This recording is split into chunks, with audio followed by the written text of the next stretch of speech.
intelligence. And this has been happening, and this is why we see a lot of the innovations coming out of China lately.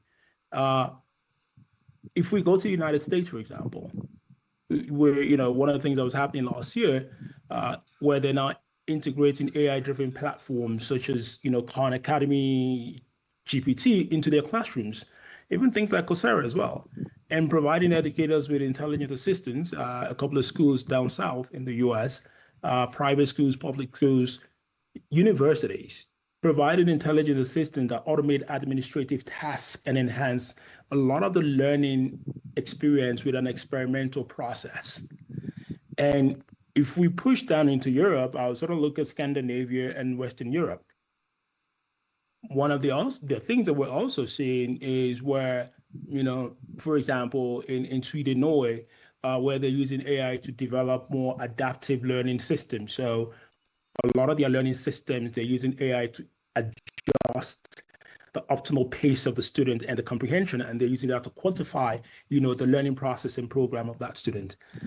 So we're seeing a fundamental shift in educators and educational institutions be using AI over the past 2-3 years. And what does that mean? They're producing qualitative human capital of young people who are now at a very young age embrace, but also know how to use this technology for innovation. And according to WEF, the World Economic Forum, the global AI marketplace for education is going to reach about $20 billion by 2027. So take that in for a minute, $20 billion by 2027. And by 2030, we expect it to reach almost $250 billion. And by 2029, and by 2030, it will have taken about $1 trillion of the $15.8 trillion that we are estimating, or probably more. So basically what is happening, it is not just a tool, it's literally the force that is reshaping every fabric of learning and teaching as we know it. And you can see with AI-driven reforms happening in schools in Europe, America, and the US, and primary schools and secondary schools are beginning to leverage this in various ways. So like I thought, you have personalized learning, you have AI-driven platforms like Century Tech in the UK, you have Squirrel in China, providing a lot of different types of learning experiences that are suited to the style and pace of the student. The other thing that also is becoming very interesting is automated grading. So we're also seeing AI tools the teachers are using to reduce their workload, but also improve their work scheduling and improve the quality of learning that they're giving to the students, and effectively also allowing them to focus on teaching on the personalized one-on-one. A number of schools in Europe and the US now have AI assistants and chatbots to support the teachers and students in remote learning during holidays. They have AI boot camps, and they're reducing a lot of dependencies, so allowing students who are falling behind to catch up. And the last bit as well is around adaptive learning and adaptive assessment. So again, we're seeing a lot of dynamic assessment that are changing based on responses. So you're breeding real-time response models based on the student for adaptive assessment, and programming real-time feedback to program tailor-made recommendation as well for those students. And this is something that from a physical perspective, it's become really, really difficult to do. The other thing as well that we have to take into consideration is, the teacher retraining. There has to be a retraining of our ecosystem of educators, both at the primary, secondary, and university level for AI integration. In the UK, a lot of teachers are now undergoing AI training and literacy to integrate AI tools effectively into the classroom, and also to integrate the knowledge of AI to meet the students where they are. One of the fastest growing countries for that is Singapore, where educators now participating in workshops to learn enhanced AI learning methods for teaching, so they can ensure the balance between traditional and, technology-driven innovations for the students themselves. And, again, one of the, when you go back to Northern Europe or the Nordics, in secondary schools, they're now literally revising their curriculums to actually incorporate AI ethics inside programming. So when we talk about governance, ethics, and transparency, if we can incorporate this type of learning to high school students at a very early age, when they start experimenting with AI as they go into university, then we will breed a community of people who have an ethical framework of actually how they build and develop, because this is one of the critical things that we need to ensure happens in AI. And then also we're seeing a lot of lectures are shifting, towards blended learning models. So, people are, we're now incorporating simulations of, the reality of what you're teaching the person into something that they can visualize. So you have virtual labs, you have analytics labs, and that is beginning to engage students, because the current, learners and students of today, their attention span is very, very short. That we are very, very clear about. So how do you create hybrid ecosystems that allow you to align those attention span? And from an innovation perspective, using AI also means they can run powerful research, which they couldn't do before. So you can actually help them bridge the gap of learning between themselves and their colleagues. And that means we can accelerate STEM, we can accelerate engineering, we can reshape students' mind for collaborative learning across multiple academic students ecosystems. And with this fast pace of learning, we're seeing the rapid influence of AI on education, which is also automating tasks and basically transforming learning languages from a traditional to a hybrid model of learning with a core focus and functionality on the outcome of the learning rather than the learning itself. And one of the things that a lot of professors that I spoke to are struggling with is, how do you look at assessment of students, especially if they're now using AI? And that's also where it's become interesting for educators to learn and be powered with these tools, so they can also reshape assessment models and move away from the standardized testing to more a competency-based and continuous learning model for the students that they're providing for. And some of the key drivers that we need to take into consideration in a lot of schools is, one, efficiency. We can optimize administration. We can reduce the task of administration and teachers and allow them to actually create more creative learning outcomes and improve the outcomes of the students. We can also have equity in education, which means via AI and smart learning, we can actually power and bridge gaps for a lot of students in remote communities who can actually learn by AI-driven teachers as well. And also we can customize algorithms that actually create individual path for performance. And one of the critical things in Africa is we can actually meet industry demand, because we can, as the job market is evolving, if you're coming out of university right now, the job market is evolving. The type of job types you saw 5 years ago are no longer the job types that are there today. So which means requiring AI skills for digital literacy is a critical part of every student's life.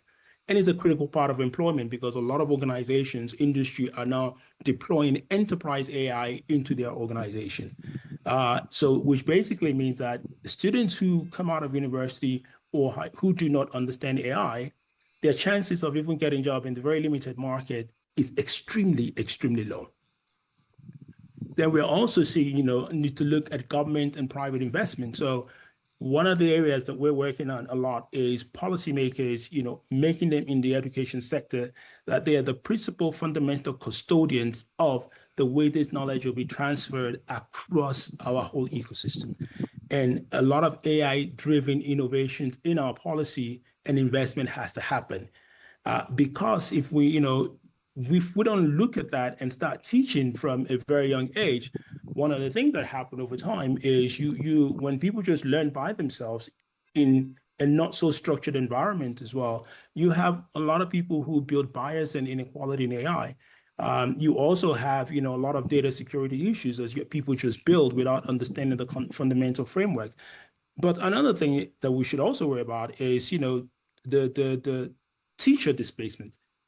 So educators who don't embrace this technology, unfortunately, it would happen that they will be displaced. And that is a critical, important fact to note. It's not because we're saying it, it's because it's the reality. The same way it's happening in the job marketplace, it will happen in the education place. So which means that we really need to look at reforms that would drive a new impact on our learning culture, allowing us to bridge the gap.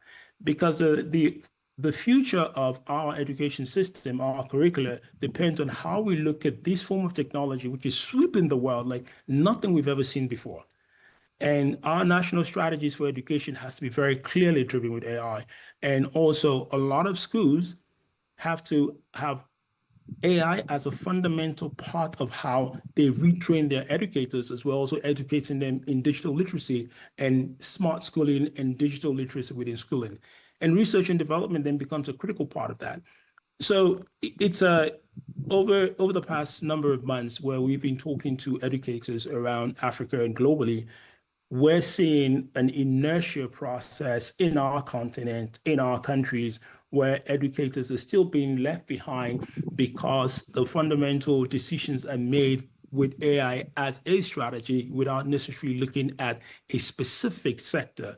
And one of those sectors that is critical to our economy, to our growth, to our participation, and to having a seat at the table, but also to using the quantitative human capital, the people we have. Because when people talk about Africa, it's always, we have so many people, young people. But if these young people are not equipped, empowered with the right tools to compete with the world, then they will just be consumer-driven young people. The economic impact of what we're talking about will not happen.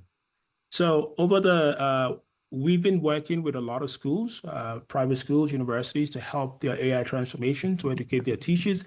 And we have seen a lot of improvement. But the beautiful thing is that because the teachers are the subject matter experts, once they can align the technology with their subject matter expertise, it means you breathe a new life into your work. And as an educator, by yourself, you have to do this. It's a fundamental retraining of your own mind.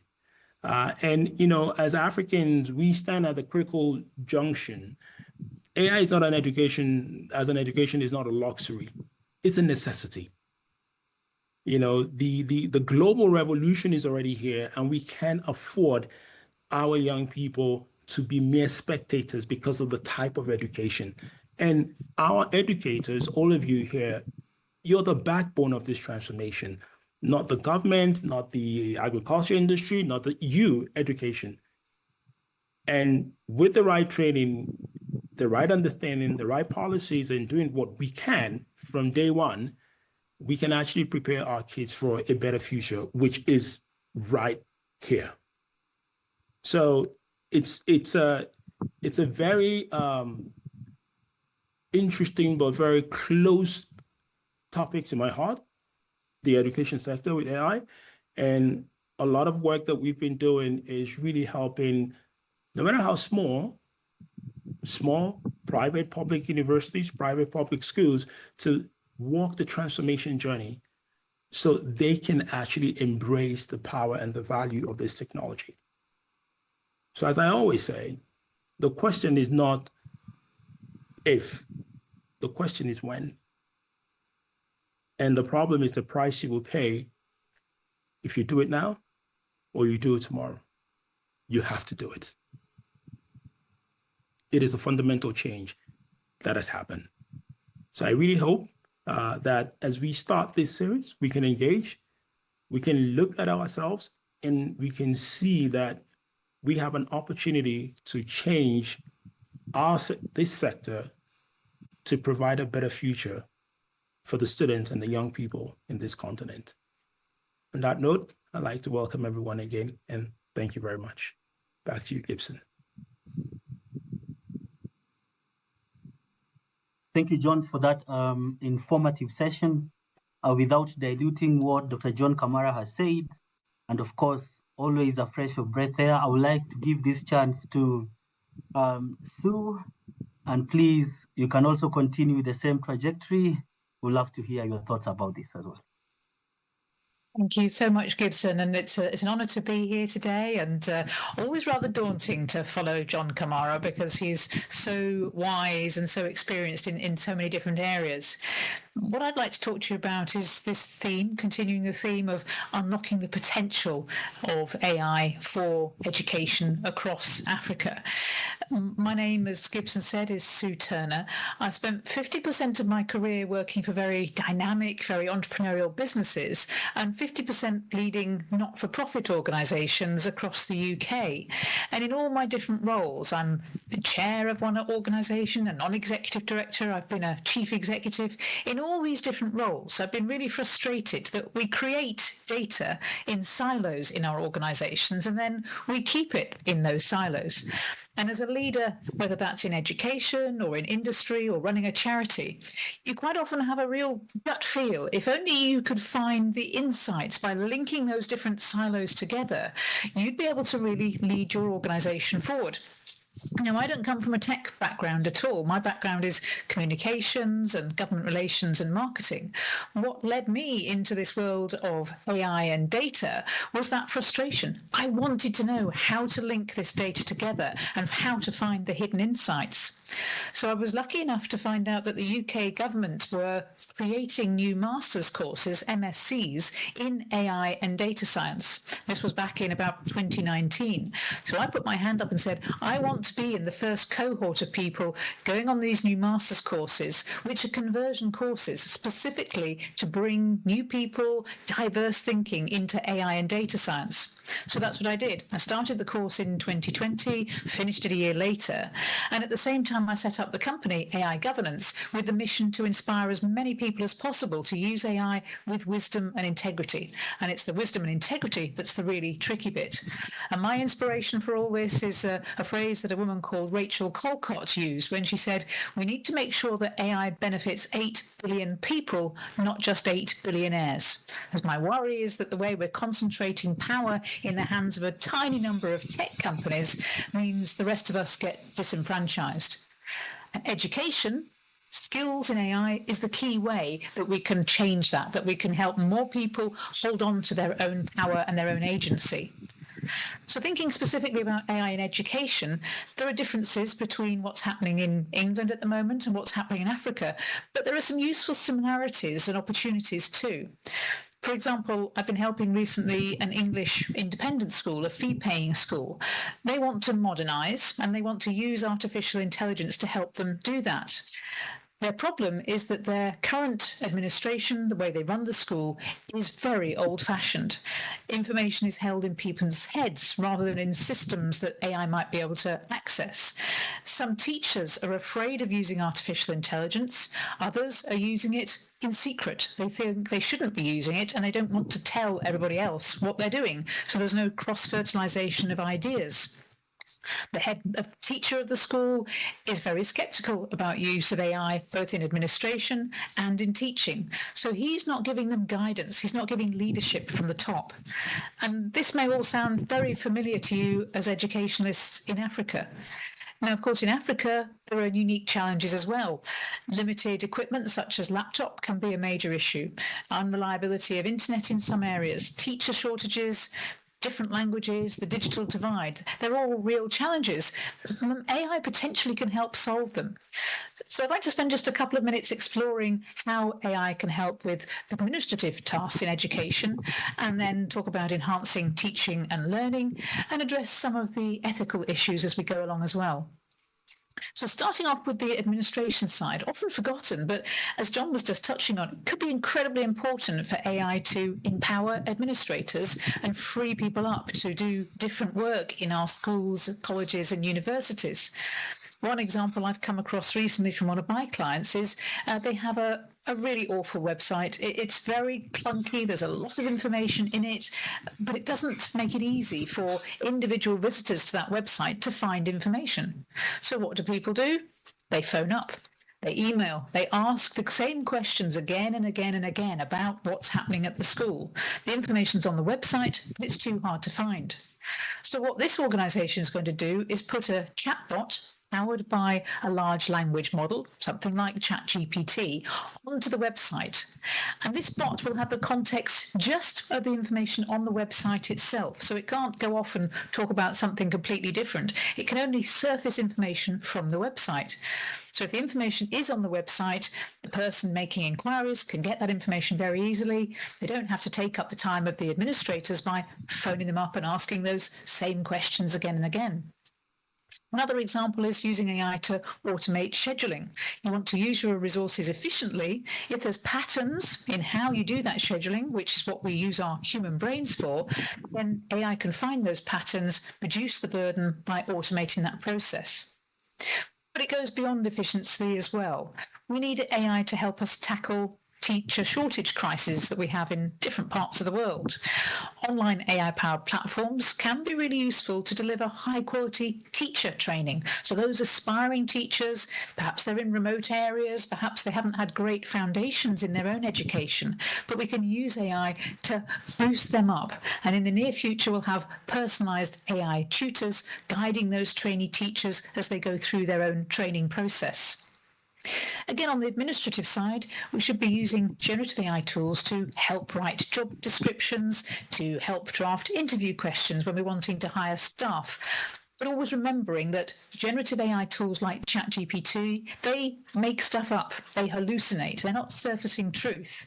So we need to use them for, say, a first draft of a job description, but not the polished final document. And then in critical areas like safeguarding, we're already seeing AI being game-changing, where we have systems already that log incidents and identify patterns. AI can now automate the processes so that we're allowing more time for proactive intervention and support. But, as you probably would think already, there are some risks to doing things like that. If we're holding data, safeguarding data on a system and allowing AI to interact with it, how do we know that data is being held securely? How do we know the data of our organisations, our staff and students is all held secure and privately? We have to ask questions, we have to check. We must never assume that someone who supplied us with an AI tool has taken care of that. Shifting the focus a bit to AI for educators, there are lots of free training resources on offer now from organisations like Amazon and Microsoft that are really helpful in empowering teachers to develop their own AI literacy. And John mentioned Khan Academy earlier on, a fantastic tool for bridging knowledge gaps in essential areas like statistics. In the classroom, we've got tools like Grammarly that can help provide real-time feedback on writing and help students improve their skills. And while we might be concerned about AI replacing language learning, it's a valid concern, we can leverage AI for tasks like translation and freeing up time for more interactive practice and learning. The role of teacher is evolving hugely because of all these tools, and AI can support that evolution by personalising learning programmes, automating assessments, and crucially identifying those students who need extra support, which of course allows teachers to focus on what they do best, building those relationships, fostering creativity, and guiding students on their own individual learning journey. There are issues potentially with some of this. In the UK, the government here is backing the creation of a centralised AI-powered teaching content repository, so lots of content all being brought together. And some of us are concerned that this one-size-fits-all approach will make learning bland. So we've got to make space for cultural relevance and regional differences too.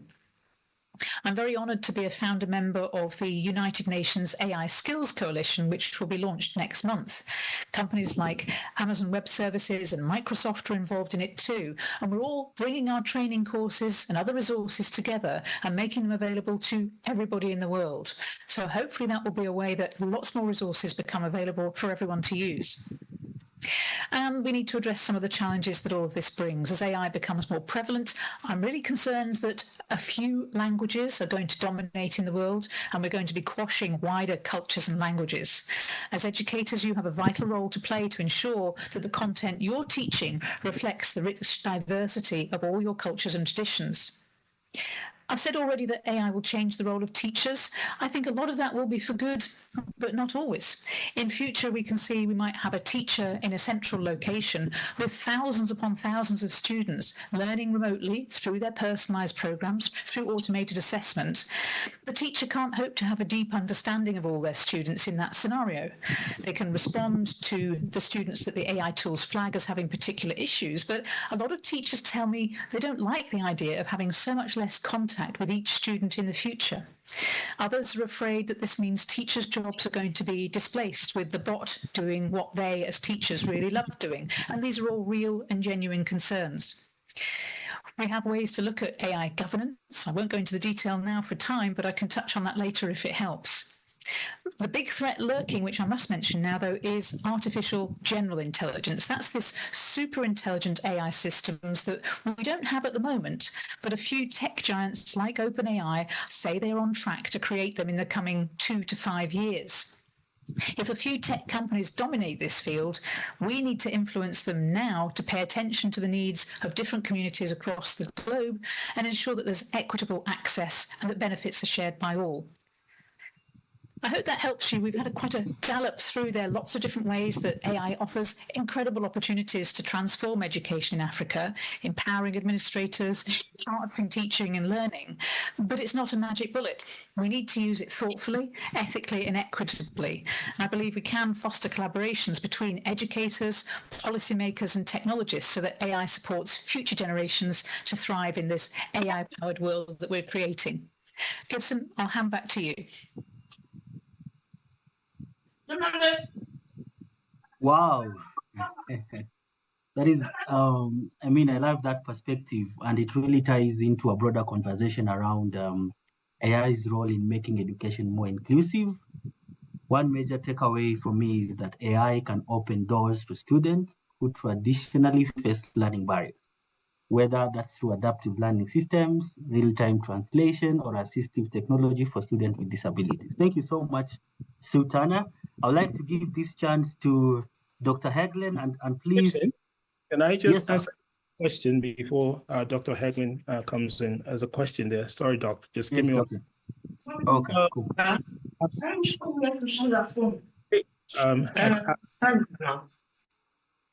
Godfrey had asked a question about embracing AI and because of the fear of eliminating human resource leading to unemployment.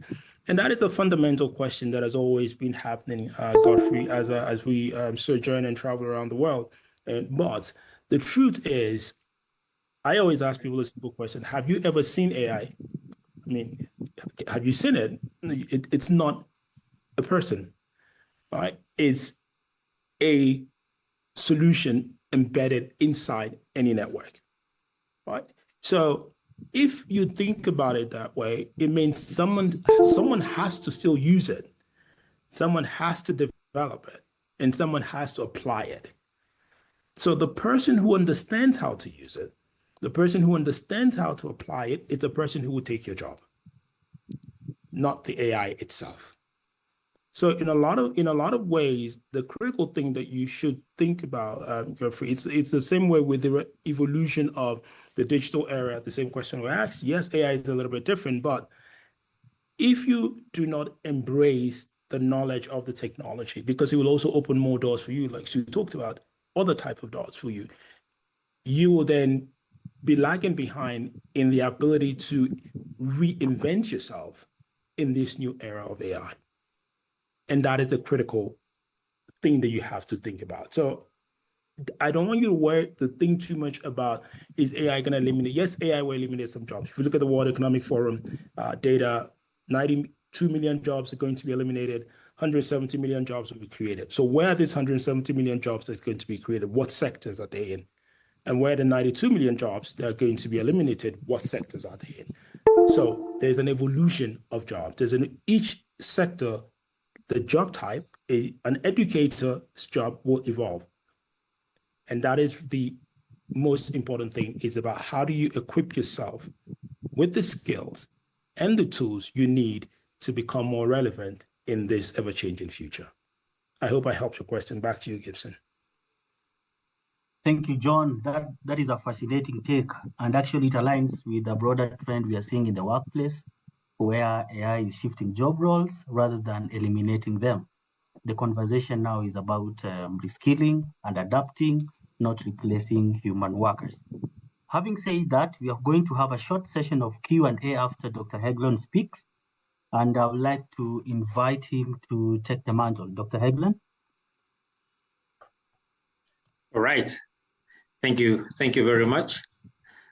And as I've been introduced, my name is Heglón Kitawi, and I'm representing International Leadership University. We are based in Nairobi, and we are a group of university around Africa. In 7 countries in Africa, we are the 8th. And my role as a university, we look at 3 C's. We look at character, we look at competences, and we look at contextual relevance. And looking at the topic that we are looking at today, unlocking the potential of AI in Africa, the last C, contextual relevance, comes in a big way, because within contextual relevance is also transformation. And I'll start with just mentioning that as a teacher and as an institution, we are very much like many others. You know, in the chat box, I've read about the fear, and especially what Mr. John Kamara has just addressed from one who has just sent a question. That fear of, well, AI, is it coming to take a space that is not recording stopped and push other people out, and it means that there are those who are looking far back, there are those who are looking in, and then there are those early adopters who have jumped in. And as recording in progress, the goal is to make sure that all these groups are addressed, because those who are looking far and waiting to see how will this AI, progress. And of course, as educators, we want to be right there, especially, of course, the first area that we really wanted to look at were issues of, how using AI ethically. Will students, present work that is not theirs? Will they generate information that they can't really say that they had sorted or really worked so that they can bring it out? And that means as teachers, we need to be at a place that we can be able to accommodate that. But then secondly, it is what John Kamara also talked about, how to be at that place where you utilize this solution, and it helps, grow the economy, grow it in a way that it brings in more jobs, but also generates more resources, and also solves more problems within the economy. And in a practical way of looking at it as an institution, one of the areas that we have sought to do is to start with the low-hanging fruits. And one of the low-hanging fruits has been to have an interaction with participants or students that necessarily are not coming in for an academic course, but are coming in for short courses. And within these short courses, you find that as an institution, then you are able to partner with institutions or even individuals who are able to be on the cutting edge and give and respond to the needs of clients. And so a good example is, I mean, at the International Leadership University, my task is to run with the Leadership Center. And in the Leadership Center, this is the arm of the university in running the short courses. And the beauty of the short courses is it can be as short as 2 hours, it can be as short as 6 months, or even a year. And it is this vehicle then that I've been able to get requests from clients, and the clients are asking, how can we increase the capacity within our organizations, where as the university you come and you teach the employees on how to use AI tools in a way that will help increase the capacity of the workplace. And to me, this has been very exciting. Exciting because it's cutting edge. These are the early adopters who are willing to put their foot forward and say, we want to be the ones who learn this. And of course, it is responding to their needs that we also learn how to balance it at the end of the user, then to balance it at the end of generating that which needs to be taught. And this is a great challenge, and we are up to it. As I said, it is when you work with partners who are in that space, partners who are willing to grow and respond to the challenges. And I'm enjoying this conversation, because it is this conversation that will be able to lead us to that new place where the fear, where the hesitation, where the not knowing what exactly is all this that we are trying to do, will start moving down and creating solutions so that we can be able to respond to the challenge. So let me stop there, even as we get to a time of question and answer. Thank you very much. Thank you, Dr. Heglón. And that is such a key point that those are such key points that you have made. And it connects, or some of those points connect with something that I've been also thinking, whereby AI is only as good as the way we use it. And we can't just introduce new technology into schools or institutions without structured approach. And I'm sure that is why we have all these experienced AI implementers.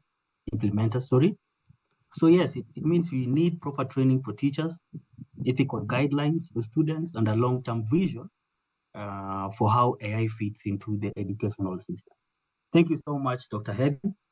At this point, I would like to ask our good listeners today if they have questions before we can proceed to the panel, then we finish our event.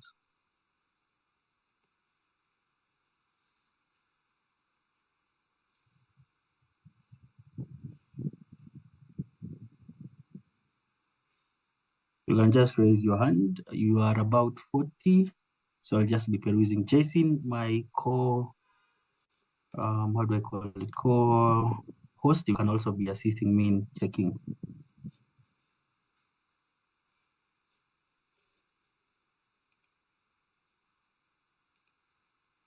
Okay.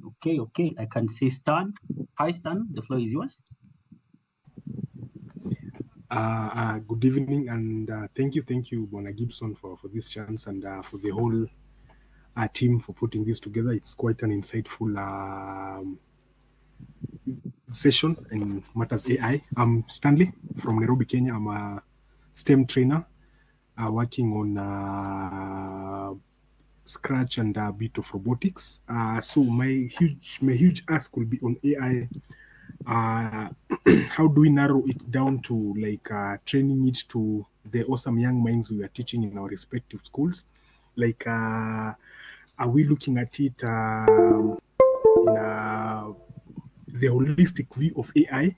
I'll give a scenario. I personally have not given a deep dive on training my young ones. Whatever we've managed to do is just using models like Gemini to generate art, images and stuff. But maybe from maybe our panelists and the rest, how well can we make sure we totally hit the nail on the head in terms of training? Now, like packaging it, like now this sort of training, this sort of covering and stuff and so forth. Because I think I can't give a clear roadmap as to how maybe I can give the same training to the young ones. Thank you.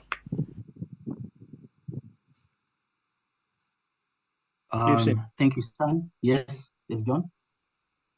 So Stan, that's a good question.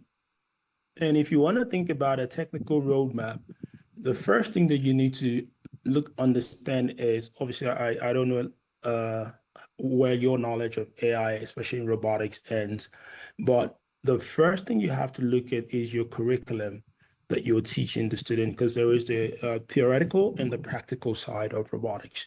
So in that process, in each layer of the curriculum, how do you embed, like you said, you're teaching them how to use Gemini, but how do you embed critical, very basic machine learning tools around robotics that actually optimize, from the software and the hardware part of robotics? So which means you can incorporate very basic knowledge around things like Python, TensorFlow. You can even use tools like Julius to first get them started, which is not super complex. And then because they're in robotics, and you can do simulation with some of these very simple tools, so that it's incorporated in the curriculum, where you first teach them the fundamental principles and the concept of how machine learning can work in robotics, what is the role of neural networks in robotics, and also what is the value of computer vision in traditional robotics, and how do all these three drive robotics from a curriculum perspective. So that becomes part of, the curriculum. Then you move down into sort of like, okay, what are some of the tools that you can use? So there's a structured approach consistently. What are some of the tools that you can use to actually get the student to actually start doing it? And there's quite a number of tools, or open source ones, that you can even use as well in the beginning. But I think incorporating from a very, very early age, basic concept of Python. I mean, we teach like 12, 13-year-olds how to use Python, and they actually get it really fast. You'd be very surprised. And then obviously, running a combination of, how IoT, smart automation, and robotics work with AI is also a very interesting way to show them. But I think the final piece, back to what Sue was saying, was also sort of looking at how you start then teaching them about the ethics of robotics, and how the biased nature of what they build into the robots can actually determine what the robot actually does. So that you have a great opportunity to really teach ethics in that space. Because critically, one of the things that people are really afraid of when you really think about the future and the landscape of AI, it's actually robotics. When you take all these generated intelligence, this neural network, these brain networks, and put it into a humanoid that becomes live. That is really the when you watch your 3D movies, that's pretty much where most people are afraid of, that we're going to have this mass army of robots. We're going to now become more, because they've taken all the power of the knowledge, and then they put it into this humanoid or android body. So that would sort of be my approach to looking at how you build embed AI into the curriculum. Does that help you, Stan? Absolutely, sir. Absolutely. I think, when you share out your knowledge, I'm just tempted to ask more, but because of time and stuff, I'll just be in the call. But yeah, that's really insightful. At least having the foundational start and trying to incorporate it in every aspect that you teach, so that at least as time goes by, as you introduce this more advanced concept, they already have a background. Thank you so much. Thank you so much, Asante. If I can just add briefly, Gibson, I've just popped in the chat a link to the UN, United Nations AI Skills Coalition that I mentioned when I was talking before. So there's lots of resources on there, a growing number of resources all the time. And companies like Amazon Web Services and Microsoft, they have lots of free resources for learning those foundational AI skills as well. Thank you so much, John and Sue. Dr. Heglón, do you want to say something before we continue with the other questions? So you're fine? I'm fine. I'm fine. All right. We're going to have also the panel where we're also going to, where your questions will be answered. And at this juncture, I would also like to call Jasin, the CEO of Afribot Robotics, who will also help me in the panel and also trying to get answers to you, our lovely educators. Jasin, do you think you can take the next question from Eli? Okay, thank you so much. We've been trying to push it as well social media as well as YouTube. So we have a few questions from social media. So I don't know if I should paste them on the chat or I can read them out. You can give Tolulupe, sorry, and Eli a chance to ask their questions. Then we can collect all the questions we got from the live link and ask them in the panel together with the questions that we're supposed to ask the speakers. What do you think? Okay, perfect. Tolulupe, I can see your hand is up. Kindly proceed. Okay, thank you very much. Good evening, everyone. My name is Tolulupe from Nigeria. My question, it talks about a curriculum development that we need to redesign our curriculum to embed this thing. I lecture in Federal University in Nigeria, and precisely I lecture a course in electrical engineering. And I've come to realize that I think this issue, it has to be, we have to be more intentional with it at the policymakers level. Now, for instance, currently I take about 3 courses that are 3-unit courses. And ever since the issue of a pandemic, this COVID-19, that a lot of us have to go migrate to online learning, we have reduced the 3 hours course. A 3 hours course supposed to have we're supposed to have a 3 hours encounter with the students every week, but since then it has reduced to 2 hours. And within these 2 hours, instead of having 15 weeks of lecture, we have streamlined it to 10 hours. I have a defense fellow in my university complain about this, but till now, at least 5 years now that we had COVID, this has not been changed. Now, when you have a 3 hours course that is reduced to 2 hours per week, and when you're supposed to have a 15 weeks lecture, you are having 10 weeks. And now you want these students to understand this. I think it has been an issue that I think I fought for it at different levels in my university, but till now nothing has been changed.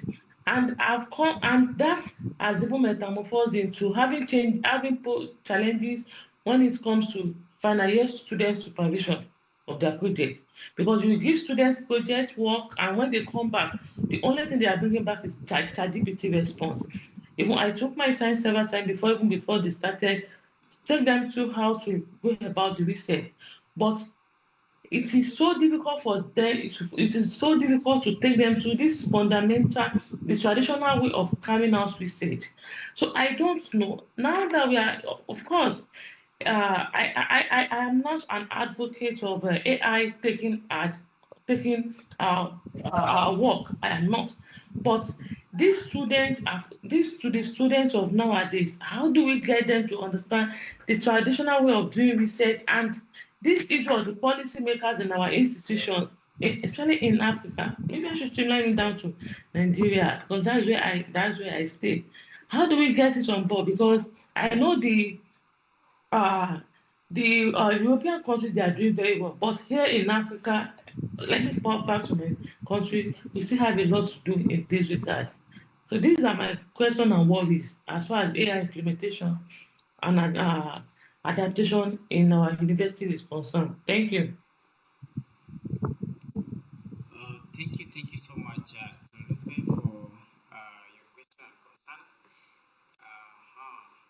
So I'd like to invite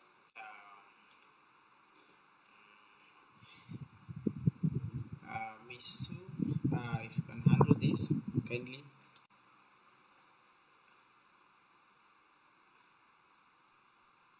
I think that there was a lot packed into that question. So I don't know, Jason, if you've got sort of a way of you can condense it down to one particular question you want me to focus on. How do we get our students in our institution to focus or to rather embrace traditional ways of research compared to now our generative AI? Did I get it correctly, or somehow I got it wrong? Yeah, you got it. Maybe. Yeah. Yeah. So I know when I'm using modern research tools, so I don't know if anybody's tried Notebook LM. It's a tool that Google have produced. So its website is notebooklm.gemini.com. And that's a way that we can upload documents that we want to do research on. And then the large language model, the Gemini large language model, is just using the context of those documents and all the other things that it's learned about to give us information back. And it's like having your own researcher just looking at those very specific documents. So I think that's an interesting way of combining both. We can teach students how to use that tool, but also get them thinking, what is it I'm trying to research? Because unless you ask good questions of Notebook LM, you're not going to get good information back. So it's cutting out some of the traditional research process in that I don't necessarily have to read every single word in all of the sources that I upload into Notebook LM. But at the same time, if I haven't read enough of the information in those sources, I can't ask good questions. So for me, it's about using some of those critical thinking skills that we really want students to learn, but at the same time, saying to them, we want you to use these new tools that have come along as well. So combine the two, teach them to use the tools, but make them realize that it's not magic. They can't just press a button and get all the answers. They have to know what the right questions are to ask. Does that help? I could also add something. I definitely agree with Sue and Tolulope. I think one of the I'm working in one of the universities in Nigeria, and I can understand your pain point. So there's two ways to look at this thing, and I'm also going to be speaking to secondary school teachers and primary school teachers here, that they have a significant job in helping to train students about critical thinking in using artificial intelligence. And this goes back to the adoption issue, that if you don't teach them critical thinking about how to use artificial intelligence, they're just going to use artificial intelligence as a dummy for what they want to do. And that is not necessarily going to get them the value that you want out of it.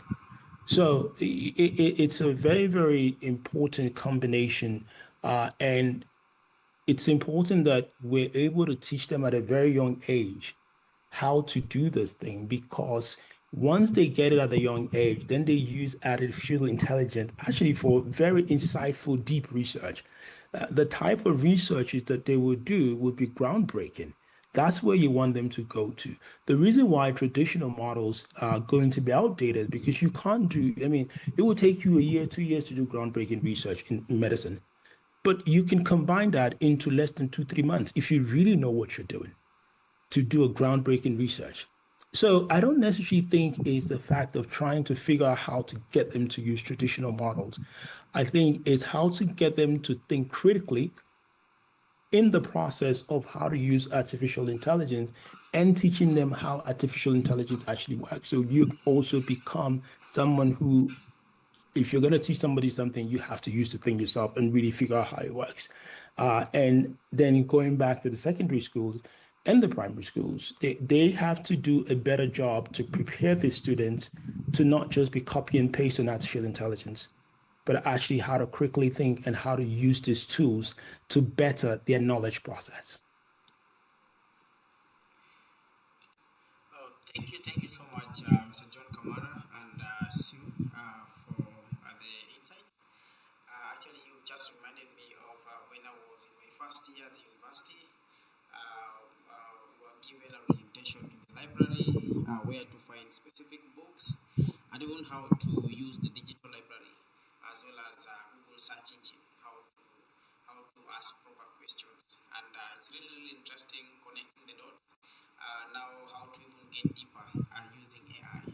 Thank you so much. I saw another hand from Mr. Eli.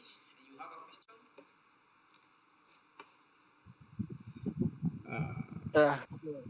Hello. Yes. My name is Eli Opio from Turkana. Turkana is in Kenya. And we are in the 5th industrial revolution, where people are talking about AI and so forth. But places that where I stay, although I'm very passionate as a teacher into issues with STEM, but I don't know where Turkana being a marginalized area, like even having computer, students even don't know even the parts of a computer. They've never seen a computer and so forth. I don't know how we shall be able to engage at least all the world everywhere. At least they can get these resources and or which kind of ways we can be able to use so that other places can also benefit. Thank you. Thank you so much. Jasin, that is a wonderful question. How do we make AI truly global? Because right now, AI development is largely dominated by a few tech giants, or understanding is largely dominated in the cities. So this, our teacher who's in Turkana, how can we be able to make AI truly accessible? Maybe Dr. Heglón can be able to answer this.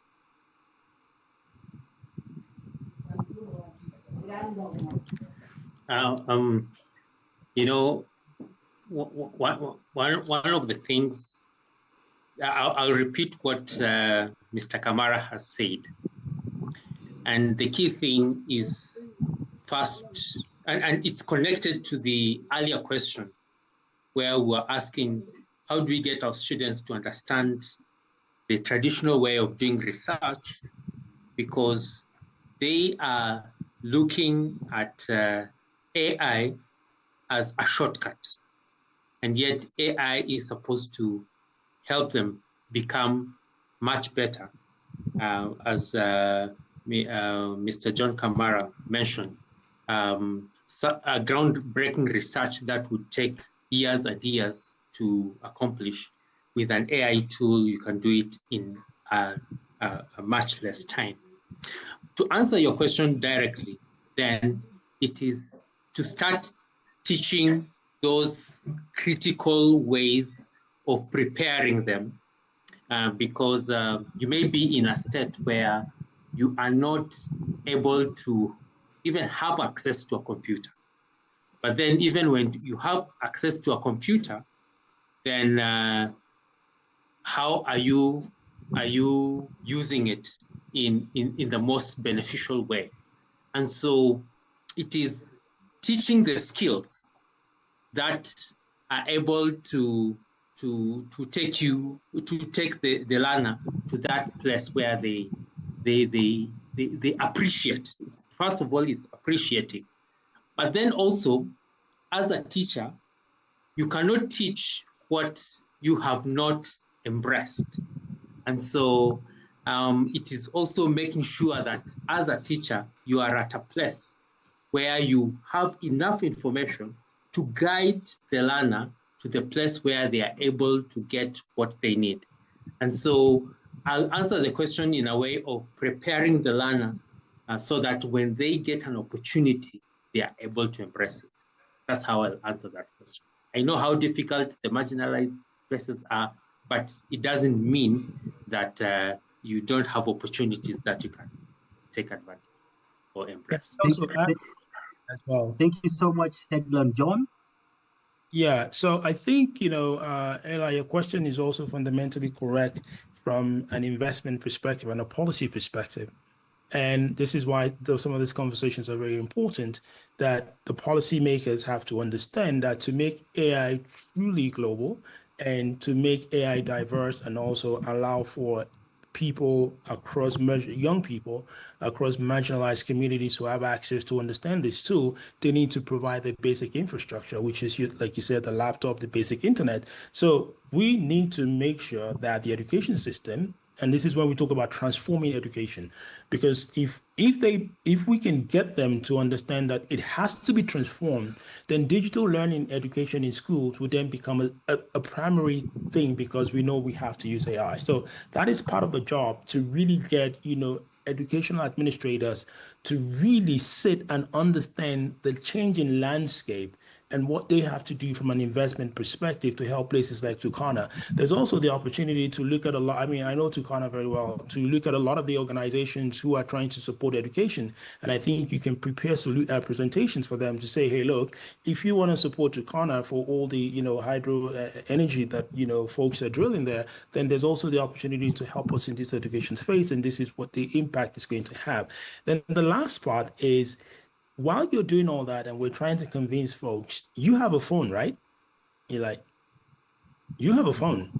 And there's enough you can actually show the kids and teach them on basics. You might not be able to cover so many things, but you can actually start actually Thank you.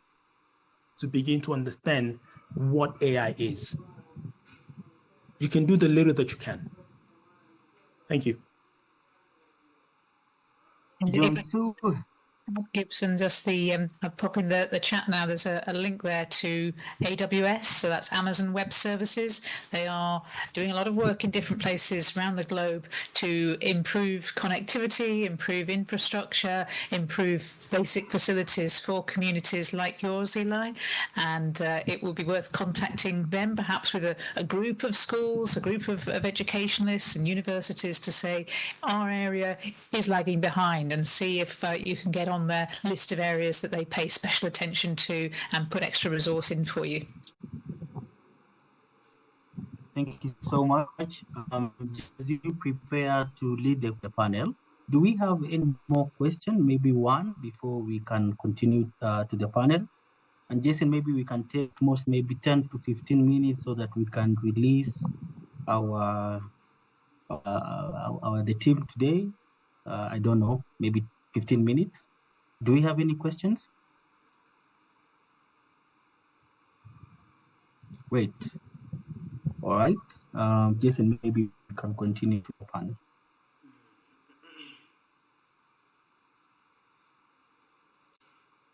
Okay. Thank you so much, Gibson.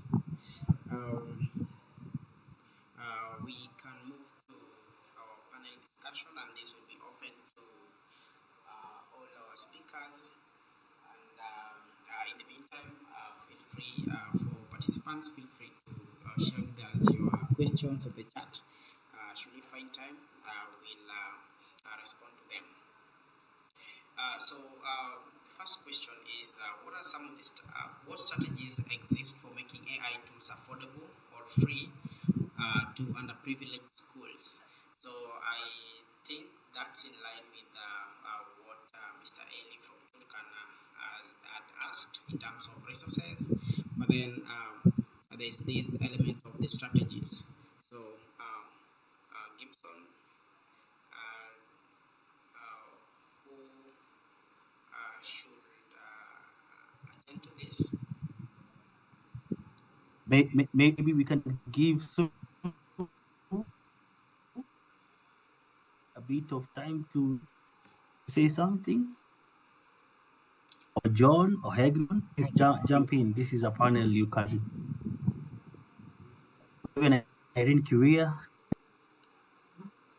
I mean, I can get started, and then Sue can jump in. one of the things, obviously, being here in Kenya and having traveled most African countries, when we look at strategies to get AI into these sort of marginalized communities.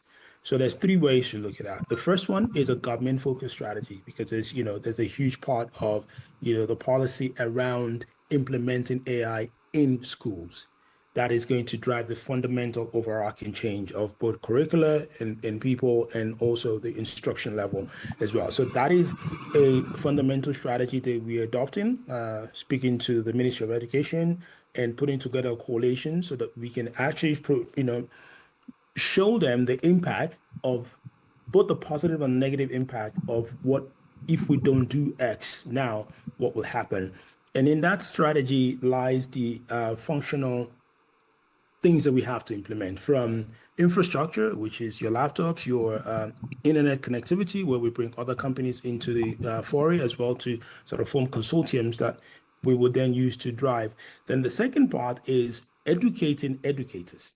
So sort of like this is a webinar. Recording stopped.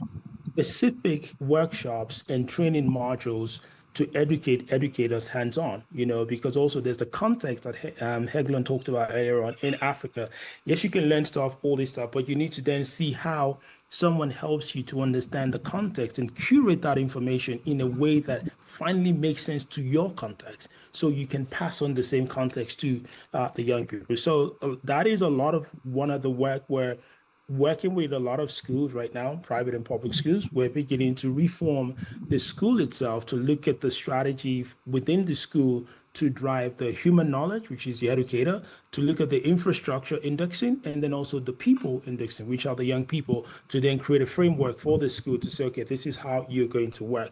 Then in marginalized communities, there are institutions that we can use who are basically either mining, taking, or providing services within those communities, where once we form ourselves again into structures, we can actually use those institutions, especially a lot of their CSIs or a lot of the projects that they have to do around education, to have one of the focus actually around AI. So what it basically means is that we get to implementable strategies, not just high-level documented strategies. I'm not a big fan of super high-level strategies. I like things that I can implement. Can I do one thing today that will incrementally change what will happen tomorrow? So those are some of the things. While we're doing the high-level one with the government and all this one, there are specific things we can do today to start shifting the needle. And obviously, it means then we would then get more buy-in from a number of these organizations. So a lot of it is also the will from the educators and the educational institutions, to also want to take those incremental changes as well too. Sue? Absolutely agree with that. In England, the government's strategy is pretty weak, really. Lots of holes in it, not much funding for the work that needs to be done. What is working better is communities getting together to identify for themselves where they lack AI tools, connectivity, laptops. The digital divide is huge in some of our communities. And there, where groups of people are coming together, they are going very successfully to charities, for example, to tech companies, and getting help and support that they need. What I have seen at a strategic level, which it works, but it's a bit slow and it's very patchy, is where you can convince the leaders in educational institutions, so whether that's people who are at the leadership of universities or the head teachers in schools or boards of these organizations, if they can be persuaded that AI is the future and that they need to have teachers who can teach these skills and students who are equipped to learn, then that makes a big difference.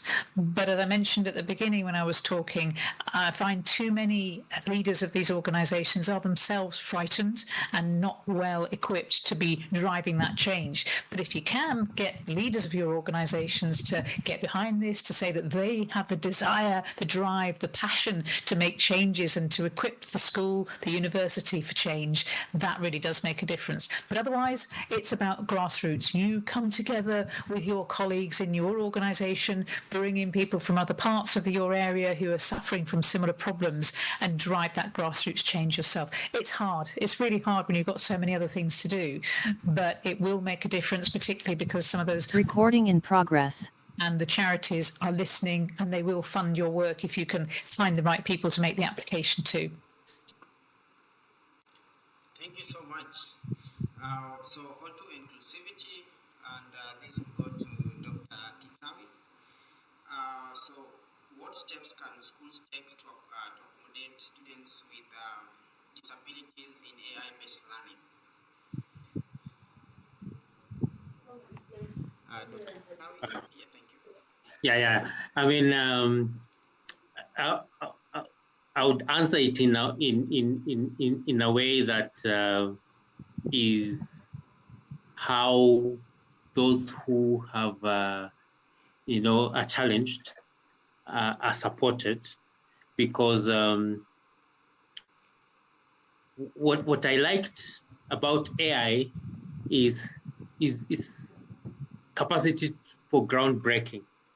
But then for those with challenges, they have to be supported to be able to utilize the tools. I mean, utilize a computer, all that. And then if they are able to do that, then now it is to help them now to overcome that. But I like the part of bringing in partners, because when schools become connectors and those who understand the need are able to connect those who need the resources. And so I still come back to a way where more teachers are aware of the needs that the needs that are in, so that they can be able to connect them with those who can support these needs. But the technical parts, I'll leave it to the others in the panel. Thank you. That is good, Heglón, and thank you for setting that tone. I think for people with disabilities, it's really actually interesting that one of the things that AI is able to bridge is the gap with actually how we take people with disabilities into a much more digital era, because now there's so many more tools that are actually developed for people with disabilities that would have taken a longer time to develop in the past. And I can share a bunch of tools now for different types of disabilities of how people can actually get into the digital world and into the AI world at the same time. So it's literally the opportunity that it's presenting from all sorts of type of disabilities, especially learning disabilities as well. It's phenomenal. And what it will do over the next 3-4 years will actually change the landscape of also how to bridge the gap of people both with physical and learning disabilities in, becoming part of this digital revolution that we're talking about. And that is the part that excites me the most, because, there's a project that we're working on with the university around building a specific application using agents to help people with physical disabilities learn faster, and before this particular solution would have taken so long. But now, combining the power of artificial intelligence we've fed it all this information about how people, and it's also brought in so much research networks, it's almost able to now build a model for people with physical, a specific type of disability to learn faster and also to engage in real time. And that is, and a lot of these groundbreaking things are happening every day.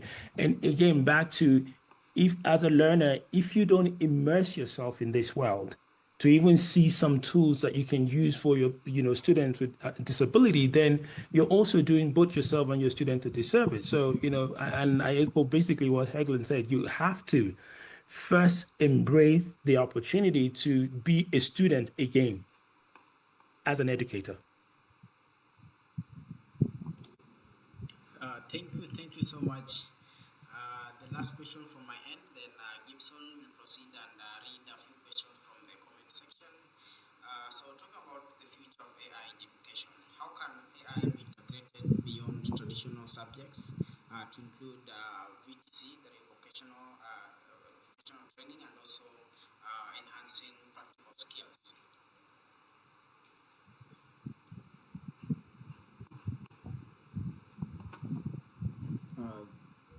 Yes. All right.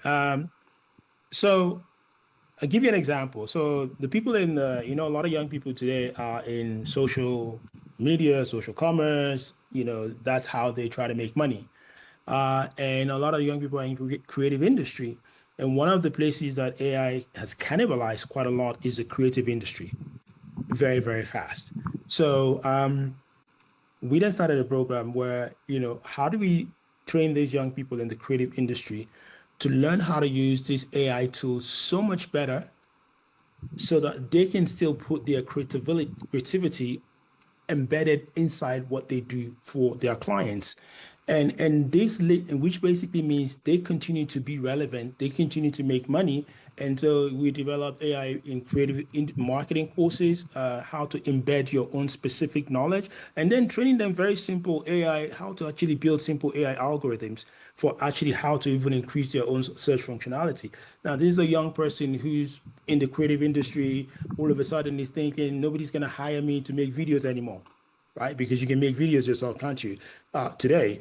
But just because I can make videos today doesn't mean that video is creative enough, because I can do it with Quen or Gemini or a number of these platforms. So teaching these people how to use this tool to, so well and understand the enterprise version, and then how to combine it with other types of tools and their creativity means they continue to be relevant, but critically, they can do those things cheaper and faster.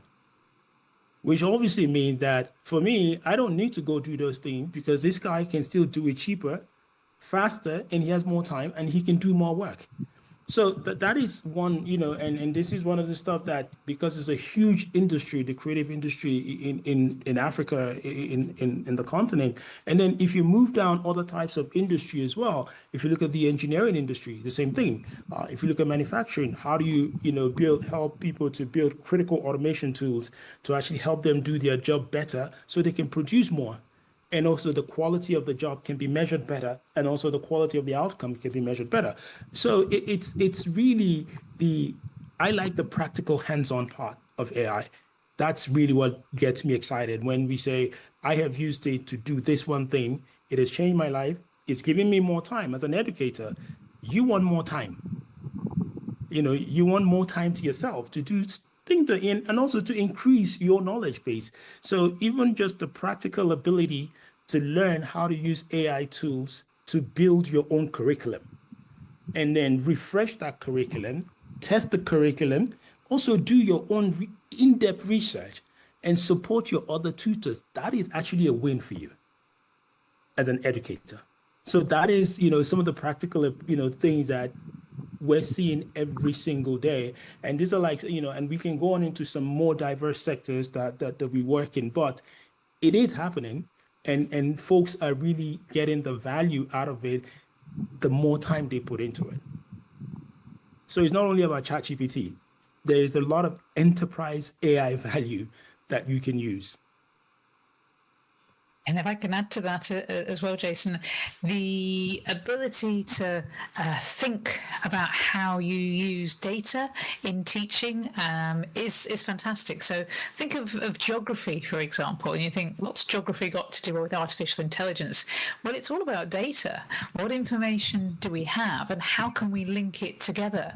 And one of the building blocks, of course, of artificial intelligence is data science. And sometimes we don't need to use artificial intelligence to actually find something really interesting in our data. We can find correlations and links between different pieces of information.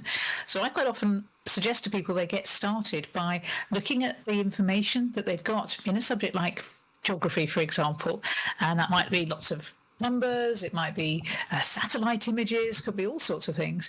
And then not even think about artificial intelligence at first. Think about using Excel spreadsheets, data analysis tools to start to understand what's this information, and then think where might there be patterns hidden that we could do something interesting and useful with. One of my clients is an international wildlife charity, and they work in some of the national parks, wildlife parks in different parts around the world, putting sensors out there, and the sensors are listening all the time to things like gunshot, for example, something that might sound like a gunshot or an animal in trouble, and they're then using that to detect patterns that might indicate poacher behaviour. And they're trying to see what patterns are out there, alert law enforcement activity, and get ahead of what the poachers might be trying to do. So this is geography writ large. This is geography leading into wildlife crime, and it's based on the data that they can find and how they analyse it and use it. Sport is the other area I want to mention in response to that question of the future of AI in education.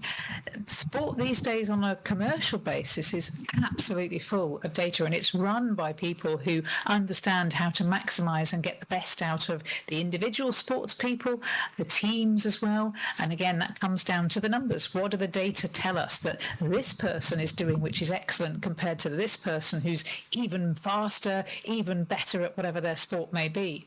So again, wonderful, rich opportunity there to get information, to develop our own information about our own young people, what they're doing in sporting activity, and use that then to enhance their skills, build their confidence with using data, and then that leads on to using artificial intelligence, again, looking for those patterns that are hidden in that data.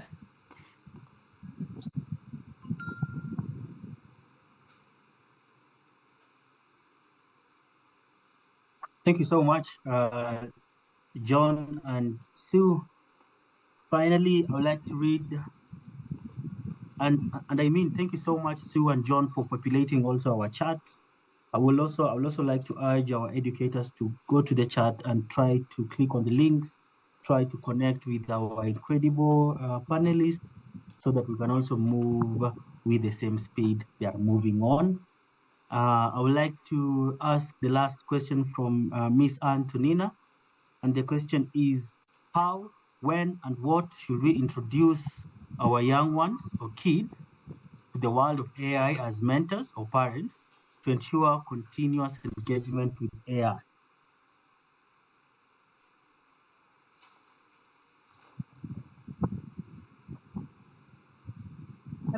A couple of things. How, when, and what should we introduce to our young kids? Yes. Sorry, Gibson. Sorry. I popped a couple of links in the chat to some YouTube videos, because this question, and it's so important. I think a lot of people would like to protect our younger children from being exposed to this world of AI. But unfortunately, it's coming at them, whatever they do, whatever tools they use, however they might go online. So I think it really is essential to give people that foundational understanding, and particularly make sure that they understand that artificial intelligence, as we currently have it, is not wise. It doesn't have our common sense, our knowledge of the world, and it's not magic. It can't find the truth for us of all the things that we might like to know. So if they can understand that and use it as a tool and an aid, particularly in education, alongside teachers and guides and parents in particular who can help and guide them, then that's the best thing that we can do at this stage. So they understand the limits of artificial intelligence. But I think it's very hard for parents and for educators. It's hard for all of us to keep up to date with what AI can do. And we have to keep, I think, being skeptical and questioning rather than assuming this technology is fantastic and can do everything we might hope it can do. There's still too much hype, in other words, and we need to be quite skeptical about the reality. Thank you, Sue. And also, just to add, I think, Antonia, on another side, it is also imperative that you begin to find places that you can embed your child in at a very early age on how to understand the critical tools to function in the AI world, so they can open their mind to opportunities. So almost curated places, you can find, there's a couple of boot camps in AI that are happening where young people get together, they're able to work in, curated environment and structure, but it opened their mind to the more developmental side, not just the usability, but the developmental side of, I can actually do X, or this is the kind of career that I would want to pursue, using AI. So, we do an AI for Kids program, which starts from like 8 years old, and we kind of do it as boot camp, and it's incredible. From 8 to 11, 12, it's incredible when you see what they do and how they do it and the innocence. So if you're able to guide that innocence, especially, that's also where you're able to really teach them about ethics in those super early days when they're also just embracing, what is possible with the technology. So I would say, as early as 8, some people, but, begin to see how you, from a technical perspective and what they can do with the power of that, give them also a great chance in the world that we're moving into. Thank you. Thank you, John. Thank you, Sue. As we begin our final remarks, I would like to start with Dr. Heglón. Maybe he can also remark on Antonina questions, and then you can give us your final remarks as we go in that order to Sue, and then to Dr. John Kamara. Then we shall finalize our meeting. Yeah, for me, my final remarks will lie on embracing AI, that we do not need to fear. And I liked the part where the fear sometimes is AI going to take our jobs, but then it is knowing the potential that AI has. And the potential is to increase the capacity, to reduce the time. And for educators like us, it is to sharpen our skills. And I'm not just saying to any educator, it is to everyone who is interested, that we take that time to learn more. And when you learn more, then you're able to teach that which you have, and then guide that person to embracing or to making use of AI in a much better way. So those would be my remarks, and I've enjoyed the time that we've had together this evening. Thank you very much. Thank you. And again, I echo those thanks, and been a pleasure to be part of this conversation. My final remarks, I think I'd say 2 things. Firstly, to give you reassurance, nobody knows everything about what's happening in AI today or tomorrow. So don't be put off if you think this subject is so big and you feel that you're the only one who doesn't understand the opportunities or the threats. We're all in the same boat. We're all trying to learn. For people running organizations, educational organizations, have a look at the 10 steps to getting started with AI that I put in the chat. That could be really useful for framing discussions in the organization about what you might want to do, because it starts by saying, what problems do we have in the organization that could be solved if we could predict, personalize, or automate things, which is basically what AI is good at. So have a look at that and think what you want to do, what you could change if you could predict, personalize, or automate better.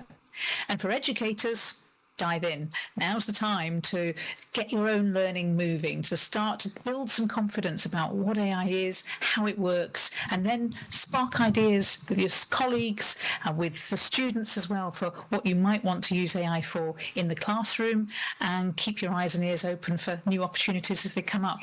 Thank you again for having me along for this conversation. It's been really great, really stimulating. Thank you, Sue. Thank you, Heglón. My closing remarks would be, as an African, we don't have time. And educators, education institutions, administrators of education, governments in education, you are the fundamental gatekeepers of knowledge, and you're also the most important brain part if we are going to transform our continent and our young people with AI. So the task that you have, it's so magnificent, but it's also extremely great, because what you churn out for us is what's going to determine the future of this continent. And that's how you have to think about it. You have a great task, and it's a weight, but you have to, which means you have to educate yourself. You have to be part of that movement so you can breed for us much better young people who can take their place in this ever-changing ecosystem, but also who can build for us as Africans significant value in this world of AI.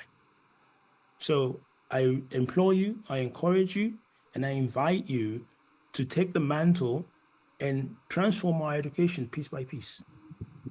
And one of the things that we run, we support high schools, universities to do their AI transformation, to do their education transformation. And so if you want to talk to us, reach out to Gibson, and we can support your school, we can support you, and we can help you walk that journey and also help you figure out what that transformation looks like so that that fear is removed and courage is replaced. Thank you very much. It's been a pleasure.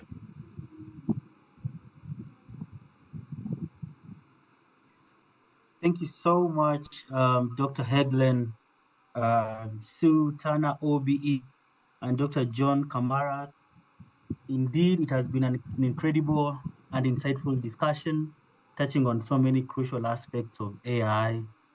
And we have explored how AI can empower educators, not only educators, but us in general, and streamline business operations and bridge gaps in accessibility and inclusion. What stand out to me most is that AI's future isn't predetermined, as what our incredible panelists they have said. And as we move forward, the key question remains: how do we leverage AI to enhance but not replace human potential? Thank you so much to our panelists, Dr. John Kamara, Sue, Dr. Heglón, my co-host Jasin, for your incredible insights, and to everyone here for being part of this important dialogue. The future of AI is unfolding now, and it's up to us, to all of us, to ensure it's built on innovation, ethics, and inclusivity. From me, I would like to wish you a happy Friday and see you soon. I'll be on email. I will share our catalog. And if you would like to get to the next step ourselves, together with Jasin, together with the rest of the panelists, we shall help you to reach there. Have a good Friday. Bye-bye.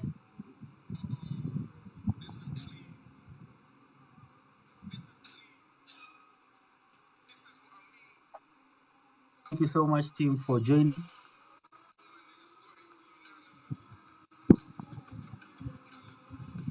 Thank you, Eli.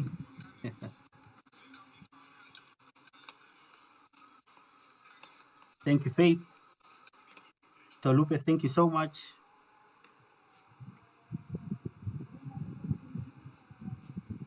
Flora, thank you.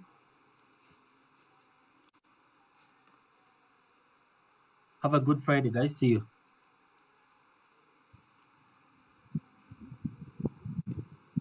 Recording stopped.